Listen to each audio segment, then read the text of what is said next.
Microsoft Excel is 40. That's right. It was on the 30th of September 1985 when the world changed forever, thanks to the launch of this groundbreaking spreadsheet program on the Macintosh. At last we could say goodbye to dusty ledger books, goodbye to clunky calculators, and hello to a digital tool that could crunch numbers, build charts, and organise data like never before. Admittedly, it wasn't the first application of its kind. There was VisiCalc, SuperCalc, Multiplan, and Lotus 1-2-3 that came before. But where are they today? Excel is the only one to stand the test of time, despite facing stiff competition in the modern day from the likes of Google Sheets, Apple Numbers, and LibreOffice Calc. Oh, come on, don't be so harsh. But anyway, it was the early 90s when Excel really began to dominate. With the release of Windows and Excel 2.0 arriving in 1987, Microsoft had finally found the perfect partner for its spreadsheet. Lotus 1-2-3 was slow to adapt to the new world of graphical interfaces, and that gave Excel the opening it needed. From that moment, it never looked back. In the 90s, pivot tables, conditional formatting, data validation, and VBA came our way. In the noughties, we got XML file support, which paved the way for the familiar XLSX file format in 2007.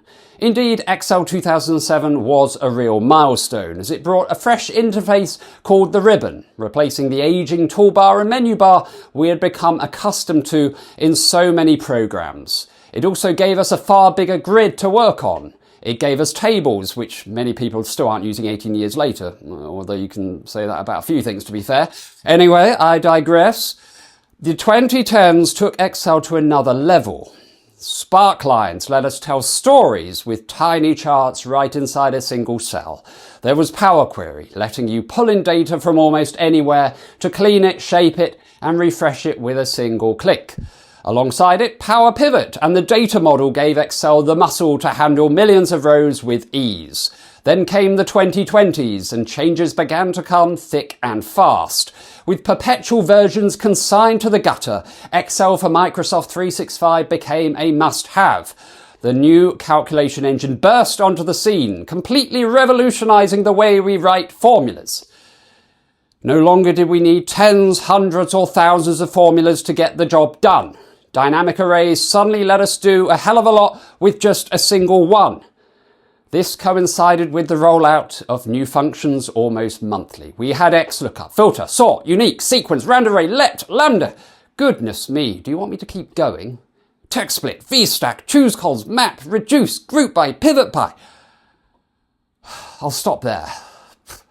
Functions aside, Python integration landed in 2023, something people had been calling for yonks.